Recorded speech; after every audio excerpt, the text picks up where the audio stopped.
Hello everyone. दोस्तों आज हम स्टार्ट करने वाले हैं क्लास 10th एक्सरसाइज 4 और एक्सरसाइज 4 का जो नेम है वो है द्विघातीय समीकरण यानी कि क्वाड्रेटिक इक्वेशंस। तो फर्स्ट ऑफ ऑल हम बात करने वाले हैं कि द्विघातीय समीकरण होते क्या हैं, क्वाड्रेटिक इक्वेशंस होते क्या हैं और इसकी स्टैंडर्ड फॉर्म क्या होती है, इसका मानक रूप क्या होता है।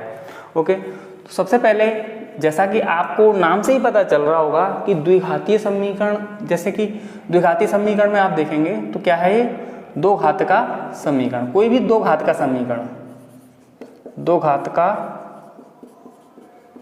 समीकरण, ओके ना। तो दो घात का कोई भी इक्वेशन हो, यानी कि जिसकी डिग्री कितनी होनी चाहिए, 2 होनी चाहिए। यानी कि कोई भी इक्वेशन है, सपोज दैट कि एक इक्वेशन लिख लिया और जो दो घात का समीकरण होता है उसका जो मानक रूप होता है ना, मानक रूप स्टैंडर्ड फॉर्म होती है ना, वो ये होती है ax² plus bx plus c where a is not equal to 0। जहाँ a की वैल्यू है ना वो किसके इक्वल होती है, 0 के इक्वल होती है। यदि a की वैल्यू 0 के इक्वल हो जाएगी तो ये क्या नहीं रहेगा, द्विघातीय समीकरण नहीं रहेगा। क्योंकि अगर मैं यहाँ a की वैल्यू 0 पुट कर देता हूँ, सपोज दैट, ओके, अगर मैं यहाँ a की वैल्यू 0 पुट कर देता हूँ तो ये क्या हो जाएगा, देखो x² plus bx plus c। अब यदि मैं 0 का मल्टीप्लाई किसी भी टर्म से करता हूँ तो वो क्या हो जाएगा, 0 हो जाएगा। यानी कि ये क्या हो जाएगा, 0 प्लस bx प्लस c। तो अब ये द्विघातीय समीकरण नहीं रहा। अब ये क्या नहीं रहा, द्विघातीय समीकरण नहीं रहा ना। अब यदि ये द्विघातीय समीकरण नहीं है, यानी यहाँ पे x की वैल्यू, a की वैल्यू 0 नहीं हो सकती। क्लियर है, a की वैल्यू 0 नहीं हो सकती, तभी ये द्विघातीय समीकरण होगा। ये इसका मानक रूप होता है। ओके, यहाँ पे x² के सामने वाला ये a है और x के सामने वाला b है और ये कांस्टेंट टर्म होती है। ये क्या होती है, चर राशि होती है, ठीक है ना। ओके, ये सॉरी अचर राशि होती है, अचर राशि, ठीक है। अच्छा, अब ये बात आ रही है कि सर ये दो घात का समीकरण है तो इसमें ये घात शब्द है ना, ये घात शब्द जिसको अपन बोलते हैं इंग्लिश में डिग्री, क्या बोलते हैं, डिग्री। डिग्री क्या होती है किसी भी समीकरण की, और द्विघातीय समीकरण होता कौन सा है, ठीक है ना, द्विघातीय समीकरण हुआ कौन सा। ओके, तो हम बात करते हैं सबसे पहले। तो सबसे पहले देखते हैं डिग्री क्या होती है। सपोज कि मैंने कोई एक इक्वेशन लिख दिया ax² plus bx plus c। तो डिग्री क्या होती है, घात क्या होती है, घात होती है किसी भी समीकरण की, किसी भी समीकरण में x की जो मैक्सिमम पावर होती है, x की मैक्सिमम पावर होती है वो उसकी क्या होती है, घात, ठीक है ना। अब यहाँ पे x देखो, x की पावर कितनी है, यहाँ पे इस पूरे इक्वेशन में x की जो मैक्सिमम पावर है वो देखो तुम कितनी है बेटा, 2 है। इसमें x की जो मैक्सिमम पावर है वो 2 है ना, इसीलिए इसकी जो डिग्री होगी, इसकी जो घात होगी वो कितनी होगी, 2 होगी। अगर इसकी घात 2 है इसीलिए क्या होगा, द्विघातीय समीकरण होगा। कौन सा होगा, द्विघातीय समीकरण होगा। ओके, अच्छा, अब इसकी घात 2 है इसलिए द्विघातीय समीकरण है। हमने क्लास 9th में हमने अच्छे से एक्सप्लेनेशन किया था, थोड़ा सा मैं एक्सप्लेनेशन यहाँ भी करता हूँ। तो अभी ये हमारा सिर्फ बेसिक चल रहा है, एक्सरसाइज का बेसिक चल रहा है पूरा, ठीक है ना। तो जैसे ही बेसिक फिनिश होगा एक्सरसाइज स्टार्ट करेंगे। कोशिश ये रहेगी कि मैं आपको एक्सरसाइज 4 कम्प्लीटली 4.1 4.2 तो कंप्लीट करा ही दूँ आज मैं आपको, ठीक है ना। अगली नेक्स्ट वीडियो में आपको आ जाएगा, ठीक है। तो देखें, और वीडियो थोड़ा सा लॉन्ग होने वाला है तो अंत तक जरूर देखें और टिके रहें, आराम से देखें, ठीक है। तो सबसे पहले जैसे मान लो हमने द्विघातीय समीकरण क्लास 9th में जो हमने सीखा था कि जो समीकरण होते हैं पद के आधार पर होते हैं और घात के आधार पर, इनको हमने डिवाइडेशन किया था, एक्सरसाइज 2 में भी पढ़ा था। तो मैं यहाँ पे थोड़ा सा उनको बता देता हूँ। ओके, जैसे मान लो कि कोई भी पॉलिनोमियल है, ठीक है ना, कोई भी बहुपद है, तो बहुपद हमें पता है एक टर्म के आधार पर होते हैं, पद के आधार पर। पद के आधार पर हमने पढ़े थे मोनोमियल, बाइनोमियल, ट्राइनोमियल, क्वाड्रिनोमियल, यानी कि एक पदीय, द्विपदीय, त्रिपदीय, है ना, चतुर्पदीय। तो हमने पढ़े थे। इस तरीके से घात के आधार पर भी हम पढ़ते हैं, इसी तरीके से हम घात के आधार पर पढ़ते हैं। तो घात के आधार पर जैसे किसी भी समीकरण की घात 1 होती है ना। जैसे मान लो ax, ओके, जैसे मैंने कोई समीकरण लिखा है ये ax, इसमें इसकी पावर, x की जो पावर है वो कितनी है, 1 है। इसीलिए इसको क्या कहेंगे, एक घातीय समीकरण कहेंगे। क्या कहेंगे, एक घातीय समीकरण कहेंगे, या लीनियर इक्वेशन, क्या बोलेंगे इसको, लीनियर इक्वेशन बोलेंगे। ओके ना, अच्छा, लीनियर इक्वेशन बोलेंगे क्योंकि इसकी घात कितनी है, 1 है। ओके, अच्छा, कोई भी दो घात का समीकरण लिख दूं मैं, a x square plus b x. Okay, यहाँ पे x की जो मैक्सिमम पावर है इसमें देखो, इस समीकरण में देखो, ये मैं कैजुअली एग्जांपल ले रहा हूँ, ठीक है, मैं ये आपको जनरली एग्जांपल ले रहा हूँ, कोई भी एग्जांपल ले सकते हो आप, जरूरी नहीं है कि आप यही एग्जांपल लो, कुछ भी एग्जांपल दे सकते हो। जैसे मैंने ये एग्जांपल लिया है a x square plus b x. Okay, तो यहाँ पे देखो तुम, x की जो मैक्सिमम पावर है वो कितनी है, 2 है। x की जो मैक्सिमम घात है ना, x की जो मैक्सिमम घात है वो कितनी बेटा, 2 है यहाँ, और इसकी 2 है, इसीलिए ये क्या होगा, द्विघातीय समीकरण होगा। क्या होगा, द्विघातीय समीकरण होगा। ओके, अच्छा आपको ध्यान रखना है, ये ध्यान रखना है कि घात हमेशा किस में होनी चाहिए, एक होल नंबर, पूर्ण संख्या में होनी चाहिए, ठीक है, पूर्ण संख्या में होनी चाहिए, और माइनस में नहीं होनी चाहिए, ठीक है। घात हमेशा किसमें होनी चाहिए, पूर्ण संख्या। अच्छा मैं यहाँ पे अगर ऐसे लिख देता ए एक्स की पावर -2 प्लस बी एक्स, ठीक है, तो क्या ये पूर्ण संख्या में नहीं है, तो ये तो क्या नहीं है, एक पॉलिनोमियल, बहुपदी नहीं बनेगा, पॉलिनोमियल ही नहीं बनेगा, ये तो बहुपद नहीं बनेगा, क्योंकि यहाँ पे आप देख लो घात किसमें है, माइनस में है, तो ये बहुपद नहीं बनेगा ना। अच्छा बहुपदी नहीं बनेगा तो इसको हम कैसे कह देंगे, क्वाड्रेटिक इक्वेशन है, ठीक है। तो ये आपको याद रखना है, ठीक है। इसके बाद हम थोड़ा सा आगे चलते हैं कि जो द्विघाती समीकरण होते हैं ना, उनको हम सॉल्व करते हैं। द्विघाती समीकरणों को सॉल्व करने के कई तरीके पढ़ते हैं हम, ठीक है। तो हमें एक्सरसाइज 4 के अकॉर्डिंग 3 तरीके पढ़ने हैं। एक तो फैक्टराइजेशन मेथड, गुणनखंड विधि पढ़नी है, एक कंप्लीटिंग स्क्वायर मेथड यानी कि पूर्ण वर्ग बनाने वाली विधि पढ़नी है, और एक हमारा द्विघातीय समीकरण है क्वाड्रेटिक फॉर्मूला, तो उसके अकॉर्डिंग सॉल्व करेंगे। ओके, तो हम तीनों फॉर्मूलों को एक क्वेश्चन तीनों फॉर्मूले से मैं कराऊंगा आपको, और वो द्विघातीय समीकरण जो फॉर्मूला आया है वो कहाँ से आया, और मूलों की प्रकृति पढ़ेंगे। मूलों की प्रकृति कहाँ से निकालते हैं, मूलों की प्रकृति कैसी होती है, और मूलों की प्रकृति कैसी होती है तो विभवांतर हमारा कैसा होता है, विविक्तकर हमारा कैसा होता है। विभवांतर नहीं होता गाइस, विविक्तकर होता है, जिसको अपन डिस्क्रिमिनेंट बोलते हैं। ओके, तो आइए हम बात करते हैं द्विघातीय समीकरण। अच्छा मैंने आपको बताया कि द्विघातीय समीकरण का जो मानक रूप होता है वो a x square plus b x plus c, where a is not equal to 0 होता है, ठीक है। तो हम एक कैजुअली एग्जाम्पल लेकर के, और मैं आपको तीन विधि पढ़ेंगे हम। एक तो पढ़ेंगे अपन गुणनखंड विधि, गुणनखंड विधि से मूल निकालना सीखेंगे, जीरोस निकालना सीखेंगे मूल गुणनखंड विधि से, ठीक है ना। एक दूसरी पूर्ण वर्ग बनाने वाली विधि, ठीक है ना, पूर्ण वर्ग बनाने वाली विधि, पूर्ण वर्ग विधि, ठीक है। और एक तीसरी है जिसको अपन क्या कहते हैं, द्विघातीय समीकरण, द्विघातीय समीकरण से, ठीक है ना। इन 3 विधियों से हम किसी भी इक्वेशन के मूल निकालना सीखेंगे। हाँ तो दोस्तों हम सबसे पहले बात करते हैं गुणनखंड विधि की, ठीक है ना।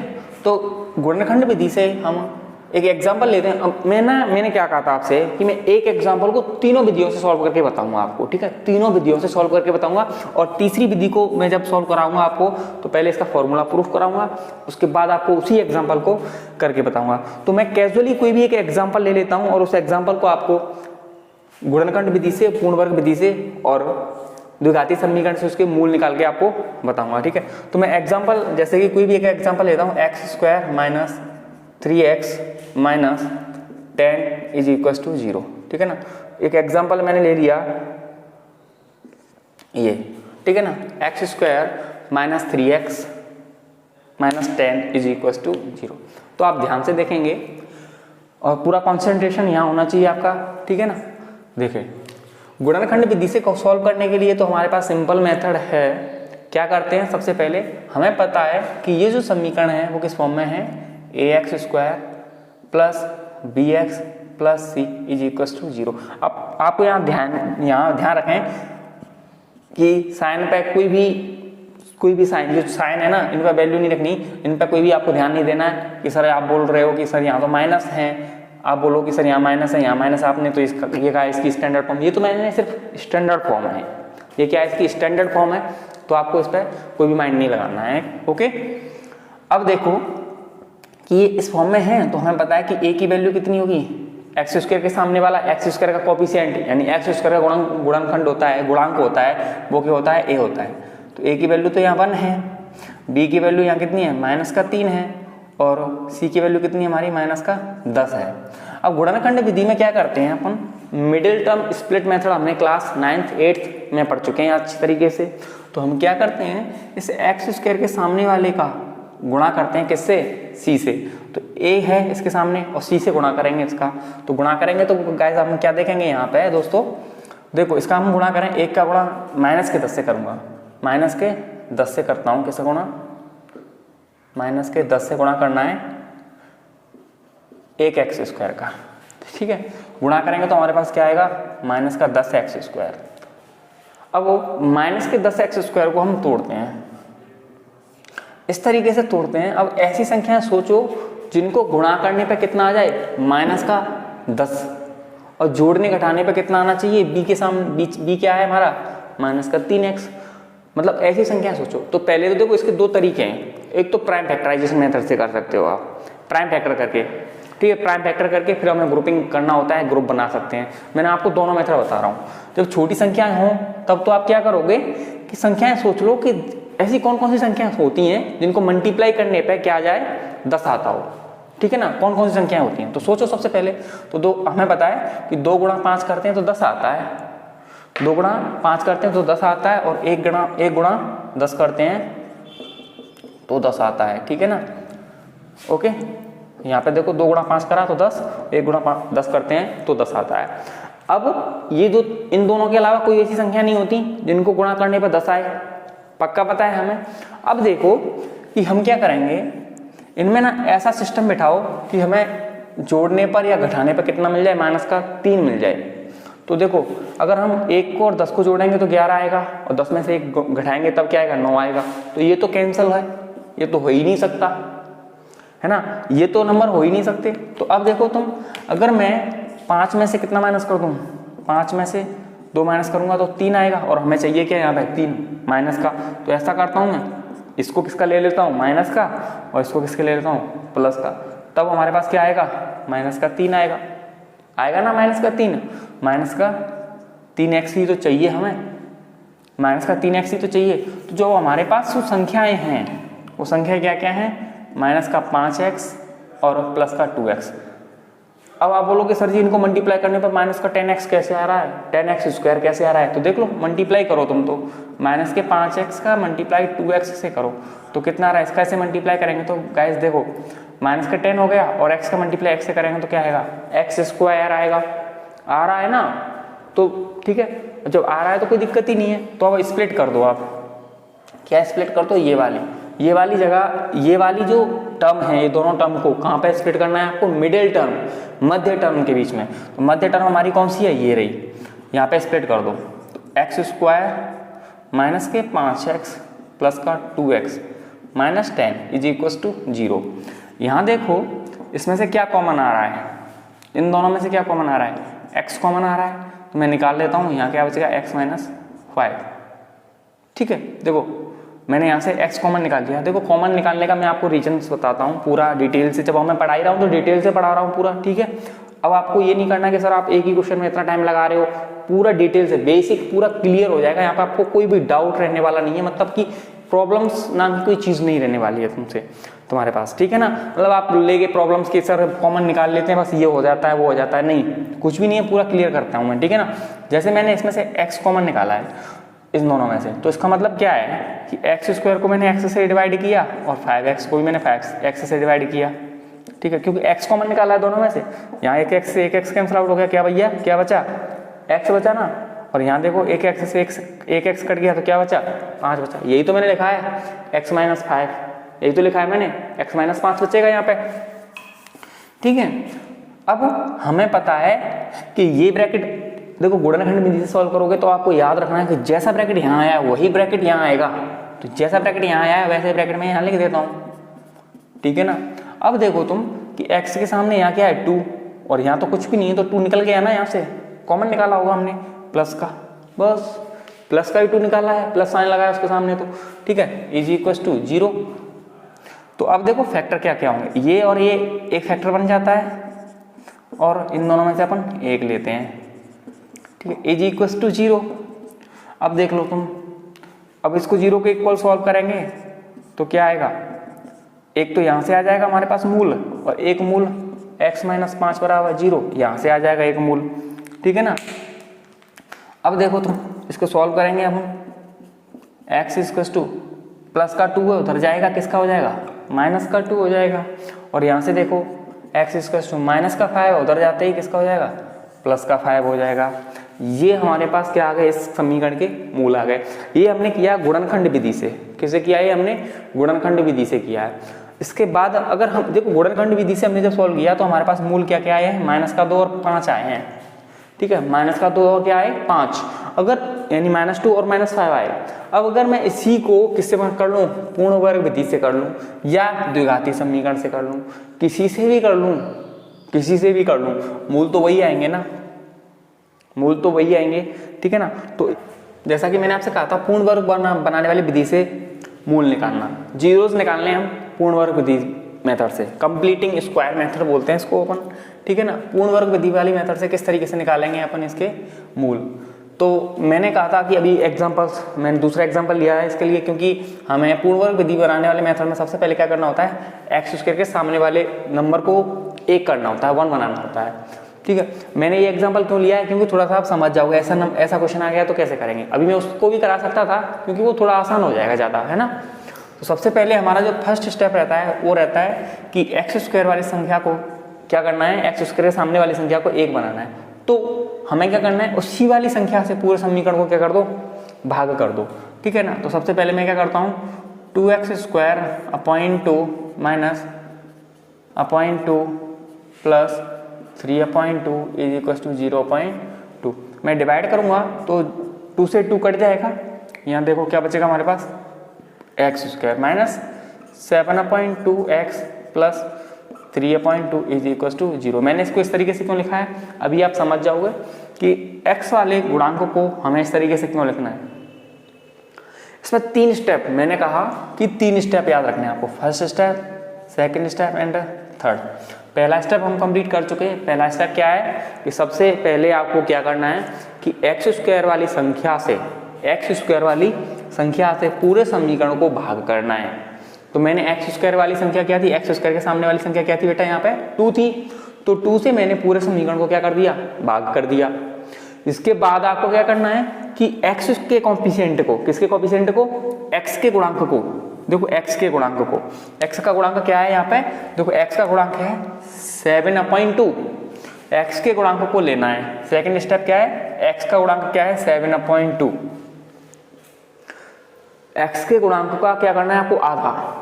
और किसी भी संख्या का आधा करने के लिए हम क्या करते हैं, इसको 1/2 से मल्टीप्लाई करते हैं या फिर 2 से डिवाइड देते हैं, बात एक ही है, कैसे भी कह दूं मैं इसको, ठीक है ना। तो इसका अपन 1/2 से मल्टीप्लाई करेंगे तो 7 1 जा 7 और 7 2 जा 7, 2 2 जा 4, ओके। यानी ये हमने आधा कर दिया संख्या का, x के सामने वाली संख्या को लिया हमने 7/2 को और उसका क्या कर दिया हमने आधा। आधा करने के बाद हमें क्या करना है कि जो भी संख्या होगी आई होगी गुणा करने के बाद, आधा करने के बाद, उसका स्क्वायर एक बार इसमें जोड़ना है और एक बार घटाना है, किसमें, x में। एक बार क्या करना है, जोड़ना है, एक बार इसको घटाना है, ठीक है ना। 7/2, हाँ तो मैंने क्या कहा कि सबसे पहले आपको क्या करना है, एक्स स्क्वायर के सामने वाली संख्या से डिवाइड करना है। डिवाइड करने के बाद हमने क्या किया, एक्स के सामने जो भी संख्या आएगी उसका आधा करके और उसका स्क्वायर करके एक बार एक्स के साथ जोड़ना है, एक बार घटाना है। तो मैंने एक बार जोड़ दिया और एक बार उसी संख्या को घटा दिया, उसका स्क्वायर, ठीक है ना। प्लस 3/2, तो 3/2 इज इक्वल टू 0, ठीक है। देखो इंग्लिश मीडियम मान लो, मैं लिख यहाँ हिंदी में रहा हूँ, जो भी है वो, पर मैं बोल रहा हूँ तो आपको कोई प्रॉब्लम नहीं आएगी। अगर कोई भी प्रॉब्लम आए तो आप कमेंट करके जरूर बता दें, जिससे कि मैं आपके लिए सेपरेट वीडियो डाल दूंगा, ठीक है। अब देखो तुम, इसके बाद हमें क्या करना है, मैंने वैसे आपको बेसिक बताया। देखो वैसे मैं आपको मैं यहाँ पे आपको शॉर्ट ट्रिक बता रहा हूँ, ट्रिक के माध्यम से मैं आपको वही बता रहा हूँ। इसके बाद का जो स्टेप होगा वो थोड़ा सा ट्रिकली बता रहा हूँ मैं, कैसे कि आपको इस संख्या का मतलब, जैसे यहाँ एक्स स्क्वायर है तो यहाँ का एक्स लेना है और इस संख्या को लेना है। इस संख्या क्या है, ये संख्या क्या है 7/4, स्क्वायर को नहीं। तो यहाँ साइन क्या लगाना है आपको, जो यहाँ साइन होगा, यहाँ साइन क्या लगाना है, यहाँ प्लस साइन लगाना है या माइनस, वो आप पे डिपेंड करता है। यहाँ जो साइन होगा वही लगाओगे आप। यहाँ माइनस था तो मैंने माइनस लगा दिया, का होल स्क्वायर। अभी मैं आपको समझाऊंगा, मैंने ट्रिक बताई है वैसे आपको, ठीक है। तो आपको भी मैं बता रहा हूँ कि क्या करना है आगे। माइनस इसको क्या करेंगे 49/4 plus 3/2 is equal to 0। Clear. अच्छा मैंने इसको ऐसे क्यों लिखा, क्योंकि आप देखो जब मैं इसका स्क्वायर ओपन करता हूँ, इसका स्क्वायर ओपन करूंगा तो देखो क्या आएगा, a माइनस बी का होल स्क्वायर से स्क्वायर ओपन करता हूँ, a स्क्वायर माइनस 2ab, तो 2a कितना है x और b कितना है 7/4 का होल स्क्वायर। अभी ठीक है, ये तो b हो गया, और b square plus b square यानी कि 7/4 का होल स्क्वायर। ठीक है, अब इसको जब मैं सॉल्व करूंगा तो देखो क्या आएगा मेरे पास, एक्स स्क्वायर माइनस, इसको सॉल्व करता हूं तो क्या आएगा यहाँ पे 7 तो इसको ओपन करता हूं मैं थोड़ा सा, तो ये कितना हो जाएगा 2ab, अच्छा यहाँ पर 4 है ना, ओके, इसको ये कट जाएगा तो ये क्या आएगा 7/2x प्लस 7/4 का होल स्क्वायर। मैंने स्क्वायर नहीं ओपन किया, तो देखो ये स्टेप और ये स्टेप आपको सेम दिख रहा होगा, मैंने स्क्वायर ओपन नहीं किया, वो कर दोगे तो कोई दिक्कत नहीं है, 49/16 हो जाएगा। ठीक है ना, इससे अब देख लो ये स्टेप और ये स्टेप सेम है, यानी कि यहाँ हमेशा क्या बनेगा स्क्वायर बनेगा, या तो a माइनस बी का या a प्लस बी का।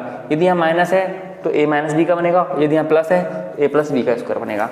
और ये स्टेप ये लिखे हुए हैं सामने आपको, ठीक है ना।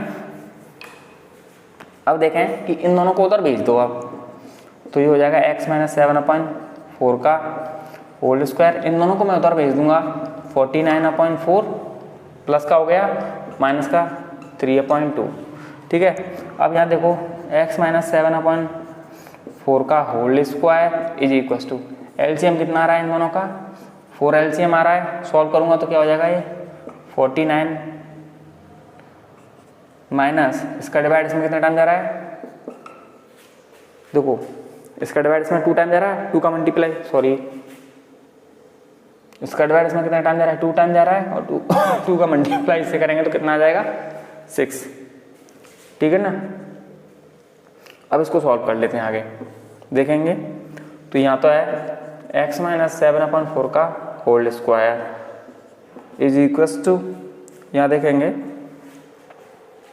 यहाँ है हमारा 49 में से 6 माइनस कर दो तो कितने बचेंगे हमारे पास, 49 में से 6 माइनस करेंगे तो 43/4। ओके, इधर से अब देखो हमें पता है इस साइड से मैं स्क्वायर हटा रहा हूँ तो इस पे क्या आ जाएगा स्क्वायर रूट, तो पर हम इस चीज को ऐसे लिख सकते हैं कि दोनों पक्षों का क्या लेने पर, वर्गमूल लेने पर। ठीक है ना, तो दोनों पक्षों का वर्गमूल लेने पर ऐसे ही ये मेथड है ना, ये जो मैं लिख रहा हूँ दोनों पक्षों का वर्गमूल लेने पर, ये सही है। और ये गलत है कि हम डायरेक्ट ऐसे कह देते हैं कि इस पे से स्क्वायर हटाएंगे तो इस पे क्या आ जाएगा रूट आ जाएगा, ऐसा कोई मेथड नहीं होता। ठीक है, दोनों पक्षों का वर्गमूल लूंगा तो यहाँ से देखो क्या आएगा, यहाँ से रह जाएगा x माइनस 7/4 का 4। ठीक है, क्योंकि वर्गमूल लिया तो स्क्वायर से रूट हट जाएगा और इस पे क्या आ जाएगा भैया रूट आ जाएगा। ठीक है ना, इस पे क्या आ जाएगा स्क्वायर रूट। तो यहाँ पे मैंने क्या किया, square root of both side है ना, taking square root of both side. इसके बाद आप देखें तो x माइनस 7/4 यहाँ पे देखेंगे तो 43 पे तो क्या रहेगा रूट हटेगा, 43 पे तो रूट रहेगा ही रहेगा, पर यहाँ क्या हो जाएगा प्लस अपॉइंटमेंट 2, सॉरी, क्योंकि हमें पता है कि 4 का स्क्वायर रूट कितना होता है 2 होता है। ठीक है, अब माइनस का 7/4 उधर जाएगा तो किसका हो जाएगा प्लस का हो जाएगा। ठीक है, तो प्लस माइनस 43/2 प्लस का हो जाएगा 7/4। ओके, अब इसको सॉल्व कर लीजिए और हमारे पास 2 रूट आ जाएंगे इसके। ठीक है, सॉल्व करते हैं एक बार प्लस लेकर के और एक बार माइनस का लेकर के सॉल्व कर लेते हैं। तो x बराबर 1 तो आएगा हमारे पास 43/2 प्लस 7/4, यहाँ पे एलसीएम आएगा 4 ही आएगा, 2 का इसमें डिवाइड करेंगे 2 टाइम जाएगा, 2√43 प्लस 7, एक तो रूट ये हो गया, इसके आगे सॉल्व नहीं होगा ये। ठीक है, दूसरा रूट क्या हो जाएगा, एक बार माइनस की संख्या तो 43/2 प्लस 7/4। एलसीएम यहाँ पर भी 4 आ जाएगा, इसका से डिवाइड करेंगे 2 टाइम चला जाएगा, 2 का मल्टीप्लाई 43 से कर दीजिए और ये कट जाएगा 7। ठीक है, तो ये हमारे पास 2 मूल आ गए। तो ये था हमारा कौन सा, पूर्ण वर्ग बनाने वाली विधि से मूल निकालना। तो हमारे पास जो 2 मूल आए हुए हैं, क्योंकि हमें पता है क्वाड्रेटिक इक्वेशन है, द्विघाती समीकरण है, तो इसके कितने मूल आएंगे, 2 मूल आएंगे। और त्रिघाती समीकरण होता, क्यूबिक इक्वेशन होता तो कितने मूल आते, इसके कितने जीरोज आते, 3 जीरोज आते। ठीक है ना। तो इसके बाद हम देखते हैं पूर्ण वर्ग बनाने वाली विधि, पूर्ण वर्ग बनाने वाली विधि हो गई है। इसके बाद हम देखेंगे क्वाड्रेटिक फॉर्मूला, द्विघातीय समीकरण। तो द्विघातीय समीकरण आया कहाँ से है और द्विघातीय समीकरण से इक्वेशंस को किस तरीके से सॉल्व करते हैं, ठीक है ना, वो देखेंगे। तो दोस्तों देखते हैं आगे वाला मेथड हमारा द्विघातीय समीकरण। ओके,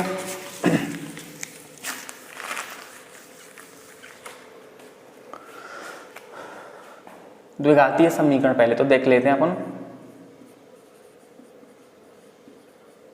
द्विघातीय समीकरण, द्विघातीय समीकरण क्या होता है, हमें पता है द्विघातीय समीकरण को सबको रट रखा है हमने। तो क्या होता है, x = -b ± √b² - 4ac/2a। अच्छी तरीके से हमें रट रहा है ये, ठीक है ना। ये आया कहाँ से है ये देख लेते हैं। तो हमें पता है कि कोई भी एक द्विघातीय समीकरण होता है, उसका जो मानक रूप होता है बेटा वो क्या होता है, ये होता है ax² + bx + c = 0। अब द्विघातीय समीकरण यानी कि पूर्ण वर्ग बनाने वाली विधि हमने अभी सीखी थी, जस्ट अभी हमने पूर्ण वर्ग बनाने वाली विधि, मैं पूर्ण वर्ग बनाने वाली विधि के जस्ट बाद इसको क्यों करा रहा हूँ, क्योंकि आपको अच्छे से समझ में आ जाएगा। ओके ना, ओके।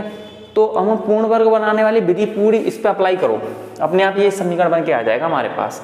तो देखेंगे सबसे पहले बेटा हमें क्या करना होता है पूर्ण वर्ग बनाने वाली विधि में कि x² के सामने वाली संख्या से पूरे समीकरण को क्या करते हैं, भाग देते हैं। तो दे दीजिए, इसमें आपको देखो कि x² के सामने क्या है भाई, x² के सामने इसमें क्या दिख रहा है आपको, a दिख रहा है ना। तो a से ना डिवाइड कर दो पूरे समीकरण को। तो डिवाइड करता हूँ मैं a से, देखो ये रहा a, जो दिख रहा है ना आपको a, इसको मैं डिवाइड कर देता हूँ पूरे समीकरण को, ax² अपॉन में a प्लस b अपॉन में ax प्लस c अपॉन में a = 0 अपॉन में a। तो देखो यहाँ a से a तो कैंसिल आउट हो जाएगा ना, a से a तो कैंसिल आउट हो गया, कट गया, a से a तो कट ही गया। अब हम देखेंगे कि यहाँ पे है हमारा x² plus b upon ax, इसको मैं b अपॉन ax लिख सकता हूँ, ये ऐसे लिख लो bx अपॉन a, तो एक ही बात है वो तो, अपॉन में c अपॉन a = 0। ओके, अब हम क्या करते हैं, इसके बाद हमें पता है कि पूर्ण वर्ग बनाने वाली विधि हमने जब अभी सीखी थी तो उसमें हम क्या करते थे, पहला तो एक स्टेप ये हो गया, दूसरा स्टेप उसका था कि हम क्या करते हैं कि उसमें जो भी समीकरण होता है, समीकरण में जो भी x के सामने वाली वैल्यू होती है, यानी जो हम सॉल्व करते हैं यहाँ तक, इसके बाद जो x की वैल्यू होती है उसको लेते हैं। x की वैल्यू क्या है, x के सामने वाली वैल्यू क्या है भैया, b अपॉन a, x के सामने वाली वैल्यू को लेते हैं, b अपॉन a है, और b अपॉन a है, उसको हम क्या करते हैं, आधा करते हैं, जो भी वैल्यू होती है उसका, तो उसका अपन आधा करते हैं, तो क्या हो जाएगा भैया, b अपॉन 2a, क्या हो जाएगा, b अपॉन 2a। इसका क्या करोगे आप, स्क्वायर कर दिया, स्क्वायर, इसके स्क्वायर को x के साथ एक बार जोड़ोगे और एक बार घटाओगे, वही काम कर रहा हूं मैं। देखो x² के प्लस x² का x² plus b upon ax। अब मैं क्या कर रहा हूँ, एक बार तो जो इस वैल्यू को, जो वैल्यू है ना उधर देखो ये वाली, इस वैल्यू को एक बार तो जोड़ रहा हूँ मैं, और एक बार इसको क्या कर रहा हूँ मैं, घटा रहा हूँ, ठीक है ना। एक बार इसको क्या कर रहा हूँ, घटा रहा हूँ, plus c upon a is equal to, ये मैंने c अपॉन a कौन सा लिखा हुआ है, देखो ये रहा, दिख रहा हो तो, है ना, c अपॉन ये वाला मैंने एज इट इज लिख दिया। इस जगह पे देखो इसके साथ में मैंने एक बार उस वैल्यू को प्लस कर दिया और एक बार उस वैल्यू को मैंने क्या कर दिया, माइनस कर दिया। ओके, अब यहाँ से आगे देखेंगे तो ये x², अब इसके बाद का जो स्टेप था उसको देखो, ट्रिक के अकॉर्डिंग बता रहा हूँ मैं, यहाँ पे डिटेल से कराने वाला था, मैं ट्रिक के अकॉर्डिंग ही बता देता हूँ। मैंने आपको क्या कहा था, इस वैल्यू को लेते हैं, ठीक है ना, इस वैल्यू को, यानी स्क्वायर से हमें कोई मतलब नहीं एक्स को, ठीक है। तो ये मैंने एक्स ले लिया, ठीक है, एक्स ले लिया और ये वैल्यू ले ली b/2a। अब यहाँ साइन क्या आएगा, प्लस का आएगा, हमें पता है क्योंकि यहाँ प्लस साइन है, ये वाला साइन, और का होल स्क्वायर माइनस, इसका ओपन करेंगे तो ये हो जाएगा b²/4a², ठीक है ना, plus c/a is equal to 0। Okay, अब इन दोनों को उधर भेज दो, ऐसे ही करते थे, पूरा वही मेथड लगा रहा हूं मैं, ठीक है ना। तो मैं यहाँ करा रहा हूं, देखें, x प्लस b/2a का whole square is equals to, मैं इन दोनों को उधर भेज देता हूँ, तो ये माइनस की वैल्यू उधर जाती है, इसकी हो जाएगी प्लस की हो जाएगी, यानी कि b²/4a² प्लस c/a, ठीक है।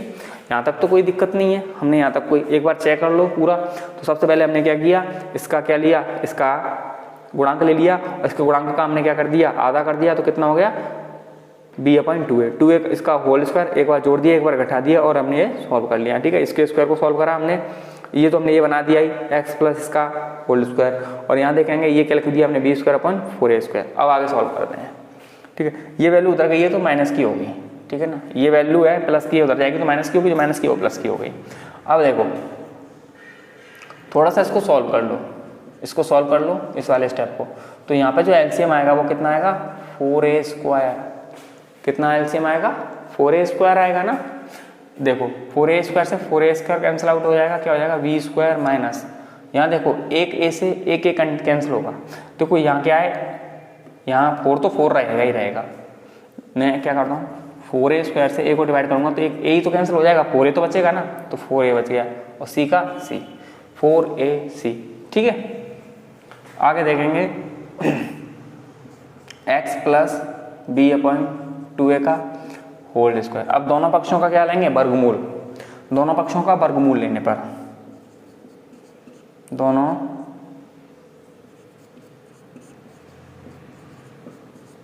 पक्षों का वर्गमूल लेने पर, दोनों पक्षों का वर्गमूल लेंगे तो यहाँ देखो क्या आएगा हमारे पास, x प्लस b/2a का whole square is equals to, sorry square तो हट जाएगा क्योंकि आपको पता है इस पर ऐसे लगेगा स्क्वायर और इसका रूट, तो इससे इस स्क्वायर से ये रूट हट जाएगा, ठीक है ना, इस स्क्वायर से क्या हट जाएगा, रूट हट जाएगा, तो आप समझ जाओगे इसके क्यों वर्गमूल ले रहा हूँ, तो ये रूट हट जाएगा, ये स्क्वायर हट जाएगा, ठीक है ना। इधर क्या आ जाएगा, b² माइनस 4ac/4a का होल स्क्वायर, ठीक है ना, का रूट। अब देखो तुम, ये क्या है, x plus b/2a is equals to, जब इस पर से मैं क्या हटाऊंगा, रूट हटाऊंगा, तो क्या आएगा, प्लस माइनस तो आएगा ही आएगा, और यहाँ देखो ये b² माइनस 4ac का यही रहेगा, अपॉन में देखेंगे तो ये क्या हो जाएगा, 2a हो जाएगा, क्योंकि जब हम इसका क्या करेंगे, वर्गमूल निकालेंगे तो 4 का कितना होता है 2, और a² का क्या हो जाएगा a, अंडरूट से बाहर निकालेंगे। देखो अगर मैं अंडरूट से a² पर निकालूंगा, a² से क्या हो जाएगा, रूट हट जाता है ना, तो a रह जाता है ओनली, समझते हो अच्छे से समझते हो उस चीज़ को, ठीक है। अब देखो, अब ये वाली वैल्यू उधर जाएगी तो किसकी हो जाएगी, माइनस की, यानी ये वाली वैल्यू, ये जो वैल्यू है वो उधर जाएगी तो किसकी हो जाएगी, माइनस की, माइनस का b/2a plus minus under root b² minus 4ac/2a, LCM ले लो, 2a एलसीएम आ जाएगा इसका, इन दोनों का जो एलसीएम आ रहा है वो कितना आ रहा है, 2a आ रहा है, तो यहाँ क्या आएगा, x इक्वल्स टू माइनस का b plus minus under root b² minus 4ac/2a, ये हमारा होता है द्विघातीय समीकरण, यही तो होता है हमारा द्विघातीय समीकरण। तो अच्छे तरीके से आप देख लो, मैंने एक ही पेज पे कराया है कंप्लीटली, एक ही बार में मैंने कंप्लीट करा दिया है, तो आप स्क्रीनशॉट लेना चाहते हो तो इसका स्क्रीनशॉट ले लो। इसके बाद हम इसका एक क्वेश्चन सॉल्व करते हैं, ठीक है ना, इसी का एक एग्जांपल देखते हैं, ठीक है। इसी तरीके मतलब या तो आप कोई भी एग्जांपल कर लेते हैं, हम इसका कोई भी एग्जांपल, यही अभी जो हमने किया था पूर्ण वर्ग बनाने वाली विधि से जो क्वेश्चन किया था उसको भी कर सकते हो, कोई भी एक एग्जांपल करा रहा हूँ। इसके बाद आपको पूर्ण वर्ग बनाने वाली विधि कंप्लीट हो गई, गुणनखंड विधि कंप्लीट हो गई और द्विघातीय विधि कंप्लीट हो गई। इसका जो बेसिक है वो कंप्लीट हो जाएगा। इसके बाद अपन एक्सरसाइज पर चलेंगे 4.1 और हो सकता है 4.2 कंप्लीट, ठीक है ना। ओके चलें। तो ये द्विघातीय समीकरण मैं रफ नहीं कर रहा क्योंकि इससे हम क्वेश्चन सॉल्व करेंगे। ओके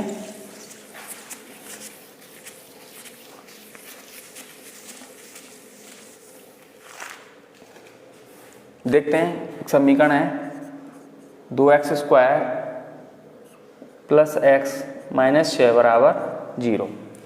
द्विघातीय समीकरण से इसके हमें मूल निकालने हैं। अभी एक टॉपिक छोटा सा इसका बचा हुआ है, मूलों की प्रकृति। मूलों की प्रकृति किस तरीके की होती है और वहाँ पर मैं आपको विभवांतर कह देता हूँ बार बार, विभक्तकर दिखेंगे। डिस्क्रिमिनेंट का फॉर्मूला, डिस्क्रिमिनेंट पर डिपेंड करता है कि वहाँ मूलों की प्रकृति कैसी होगी, मूल किस तरीके के प्राप्त होंगे, में 2 रियल मूल प्राप्त होंगे, बराबर मूल प्राप्त होंगे या कोई भी मूल प्राप्त नहीं होगा, तो वह हमारा डिस्क्रिमिनेंट पर डिपेंड करता है। तो पहले हम इस क्वेश्चन को कर लेते हैं, इसके बाद हम देखेंगे। तो जब द्विघातीय समीकरण से हम मूल निकालते हैं तो सबसे पहले तो हम ABC की वैल्यू लिख लेते हैं। तो ABC की वैल्यू हम लिखेंगे उस फॉर्मूले से अकॉर्डिंग। इसका जो मानक रूप होता है वो क्या होता है, ax² + bx + c = 0। इससे तुलना करके हम ABC की वैल्यू आ जाती है।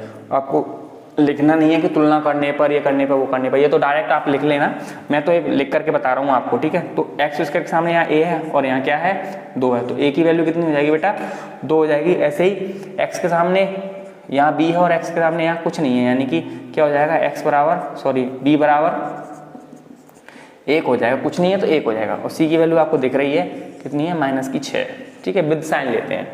ओके अब हम इसको सॉल्व करते हैं। तो इक्वेशन था हमारा वो, इसको मैं लिख देता हूँ थोड़ा सा इक्वेशन को, 2x² + x - 6 = 0, ठीक है। तो इसके मूल निकालते हैं इस फॉर्मूले से। बहुत आसान है, मतलब फॉर्मूले से मूल निकालना बहुत आसान है। और मैं आपको बता दूं, एग्जाम में जब तक आपको पार्टिकुलर नाम नहीं आए कि इस विधि से मूल निकालो, तो आप सबसे फर्स्ट ऑफ ऑल आपकी चॉइस यही रहेगी। मुझे पता है ज़्यादातर स्टूडेंट की चॉइस यही रहती है, तो हो सकता है कि आप उनमें से ही एक हो, ठीक है ना। तो कोई दिक्कत नहीं है, आप किसी से भी कर सकते हो आप इसको ऐसे, तो ठीक है ना। तो देखेंगे x = -b ± √v² - 4ac, ठीक है, अपॉइंट 2a। चलिए सॉल्व करते हैं। तो यहाँ पे b की वैल्यू कितनी है 1 ± √b² यानी कि 1 का स्क्वायर -4ac 4a की वैल्यू कितनी है भैया 2 और c की वैल्यू कितनी है -6 अपॉइंट 2a की वैल्यू कितनी है 2। यहाँ वैल्यू पुट कर रहा हूँ, वैल्यू पुट कर दी मैंने। इसके बाद हम सॉल्व करते हैं। देखो वैल्यू सिंपल है, मैंने a की वैल्यू कितनी थी, देखो b की वैल्यू कितनी थी 2, -1 थी तो यहाँ रख दी मैंने, ये माइनस, ये फॉर्मूले वाला माइनस है ये वाला, ठीक है ना। इसके बाद प्लस माइनस लगा दिया, ये b की वैल्यू रख दी, 4a फॉर्मूले का ये 4 और ये a की वैल्यू और ये c की वैल्यू और ये a की वैल्यू, ठीक है। फॉर्मूले में मैंने वैल्यू पुट कर दी और कुछ नहीं किया। आगे देखते हैं, सॉल्व करते हैं। तो माइनस का तो 1 ही रहेगा, प्लस माइनस अंडर रूट यहाँ देखेंगे तो क्या हो जाएगा, ये 1 का स्क्वायर 1 ही होता है। इसको सॉल्व करेंगे तो कितना हो जाएगा 2 दूनी 4 दूनी 8 और 8 6 48, ठीक है, बटे इसका से मल्टीप्लाई करेंगे तो कितना हो जाएगा 4। ओके ना, कोई दिक्कत ही नहीं है यहाँ तक। तो अब सॉल्व कर लेते हैं इसको। तो क्या होगा, ये माइनस का 1 प्लस माइनस, यहाँ पर हमारे पास क्या बचेंगे, सॉरी ये प्लस का है, ये प्लस का होगा, आपको ध्यान नहीं है तो देखें, यहाँ देखें दोबारा से देख लो थोड़ा सा। इसका ऐसे मल्टीप्लाई करेंगे तो क्या होगा 4 दूनी 8 और 8 का गुणा करेंगे, कहते 8 का गुणा करेंगे हम किससे 6 से, तो 8 गुणा 6 से करेंगे तो कितना आएगा 48। ओके, अब यहाँ देखेंगे इसका ऐसे प्लस करेंगे, ये देखो ये माइनस साइन है और ये माइनस साइन, माइनस माइनस क्या हो जाएंगे बेटा प्लस। ओके, तो इसका ऐसे जब मल्टीप्लाई करेंगे तो ये प्लस का हो जाएगा। ओके ना, कोई दिक्कत ही नहीं है, ठीक है। लैंग्वेज पे माइंड मत करना कि लैंग्वेज किस तरीके से बोल जाते हैं कभी कभी, तो कोई दिक्कत नहीं है उससे, ठीक है। तो ये ऐड कर लेंगे इसको तो कितना हो जाए 49 अपॉइंट में 4।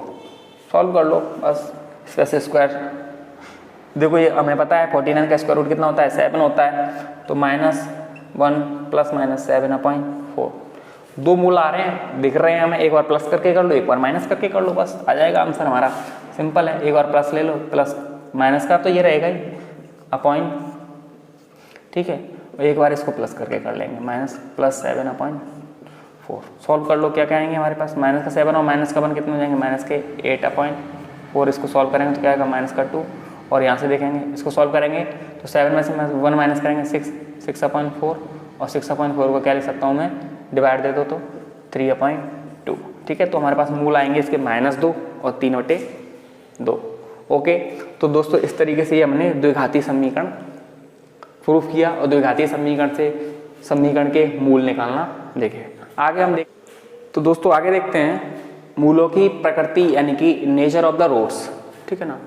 तो मूलों की प्रकृति यानी नेचर ऑफ द रूट्स, तो ये डिपेंड करता है हमारा विविक्तकर पर, किस पर डिपेंड करता है, विविक्तकर, जिसको अपन डिस्क्रिमिनेंट बोलते हैं, डी से रिप्रेजेंट करते हैं इसको, ठीक है ना।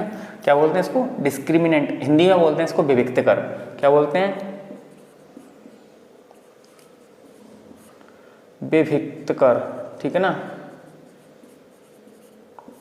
विविक्तकर, ठीक है, हिंदी में बोलते हैं इसको विविक्तकर, इंग्लिश में बोलते हैं डिस्क्रिमिनेंट।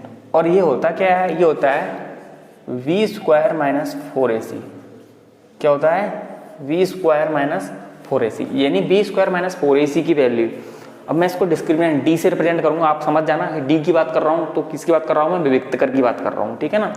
तो ये डिपेंड करता है किस पे, डी की वैल्यू पे डिपेंड करता है। यदि देखो v² - 4ac की वैल्यू, अगर v² - 4ac की वैल्यू 0 से बड़ी प्राप्त होती है, तीन कंडीशंस हैं, अगर v² - 4ac की वैल्यू 0 से बड़ी प्राप्त होती है तो हमें दो भिन्न वास्तविक मूल प्राप्त होते हैं, दो भिन्न कैसे, वास्तविक,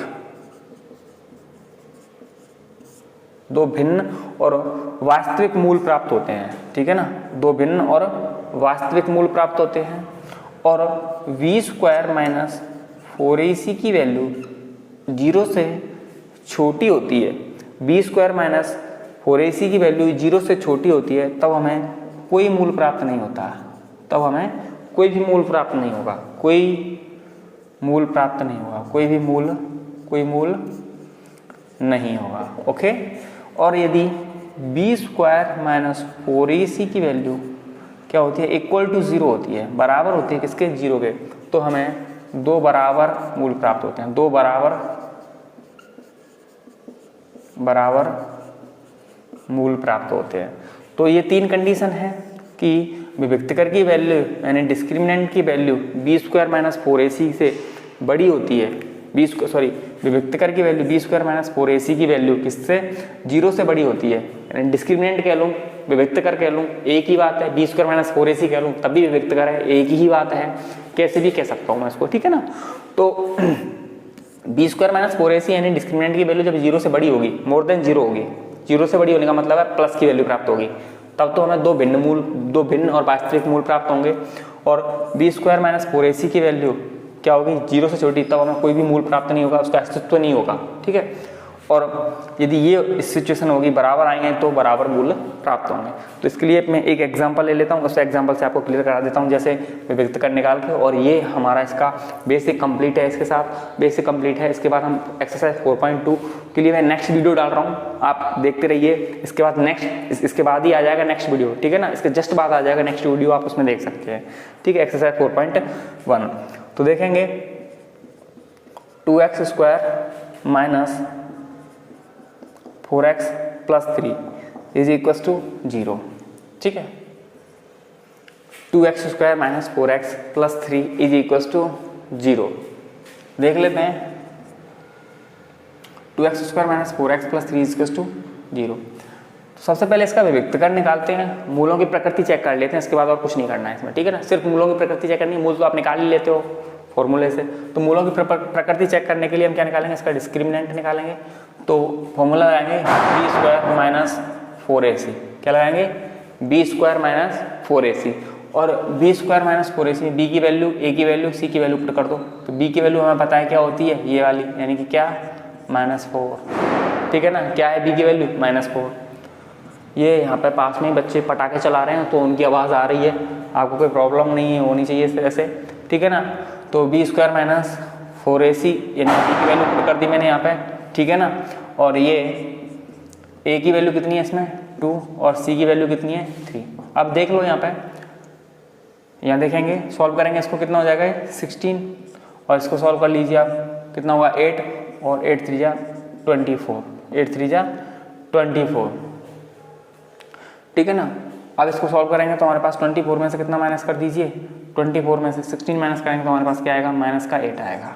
ठीक है, अब यहाँ पे क्या हुआ, हम लिखेंगे चूँकि बी स्क्वायर माइनस 4ac कैसा है भैया, 0 से छोटा है, 0 से कैसा है, छोटा है, और यदि 0 से छोटा है तो उसका क्या नहीं होगा, कोई मूल नहीं होगा। क्या नहीं होगा, कोई भी मूल नहीं होगा, कोई भी मूल नहीं होगा। तो दोस्तों कैसा लगा आपको ये वीडियो, अगर आपको वीडियो अच्छा लगा हो तो प्लीज़ लाइक करें और अपने दोस्तों के साथ शेयर करें, और चैनल पे अगर आप नए हो तो चैनल को सब्सक्राइब करें। थैंक यू, धन्यवाद। मिलते हैं नेक्स्ट वीडियो में एक्सरसाइज 4.1 एंड 4.2 के